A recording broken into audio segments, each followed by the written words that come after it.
Hey everyone. I was just asked to be on C-SPAN this morning, the day after July 4th, and to talk about what the mood is across America and what we do here at Lincoln Square. And I was really honored to be asked to do that.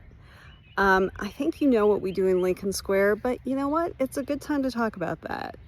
We're a pro-democracy, independent news source, and we are here to tell stories that matter to you. We talk with our Lincoln Project advisors, Rick Wilson, Joe Trippi, Stuart Stevens, and they give you the inside track on what is going on the political realm because they've won more races than anyone. But beyond that, we also have people like Bobby Jones, who hosts Anchor Watch. He is a retired Navy commander, and nobody can tell you what's going on in Iran better than him because he spent many years on duty right there in the region. But beyond that, I feel like my job as executive editor is to really hear from all of you and what's important to you. And so that's why we spent so much time talking about Trump's budget bill, the MAGA Murder Budget, and what exactly is in it. Because all the stories that I have been reading over the last few days have been focused on, this is such a huge win for Trump. Boy, he finally got his bill. Good for him. That's been the mainstream media coverage. This is not just Fox News, ABC News across the board. And so, how does that impact your life? Well, you can't get that from a story like that. But when we have great interviews like Joe Trippi breaking down that the ICE budget is now bigger than the military budget for Russia, which is at war with Ukraine. I mean, that's just staggering to consider. When we have great articles by Charles Gaba, who is a health insurance analyst right here in Michigan where I live, and he can tell you district by district how many people stand to lose their health care.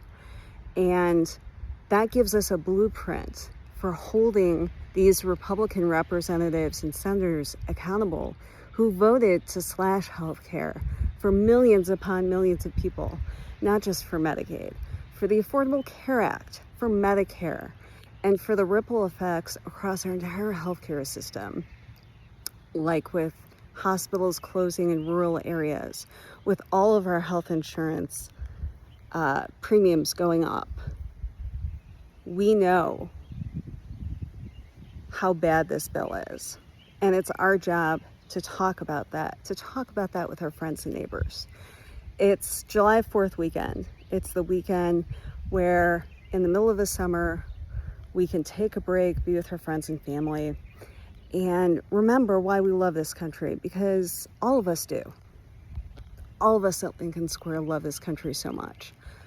But it's incumbent upon us, when we want to save our democracy, to have those conversations with our friends and neighbors about what is going on in this country and what we can do to fight back, what we can do to hold on to the values, to the rule of law that we hold dear, and what we can do to build towards something better. But the first thing that we need to do is stop Trump and to stop all of his allies in the House and the Senate that made this terrible budget possible. We can do that in 2026 with the midterms. We can do that by showing up to protests, for the No Kings protests, the indivisible protests that are being planned. The next ones are on July 17th. Show up. So many of us at Lincoln Square and the Lincoln Project will be right there with you. And we can continue to let our representatives, our senators know at town halls, on the phones, what we think of this bill and what we think of the job that they're doing. So I really appreciate all of you being with us. I want to take some time because this is an important holiday. I know it feels very somber for all of us, but this is our country. We're going to take it back. We are the majority. And thank you so much for being part of our Lincoln Loyal community.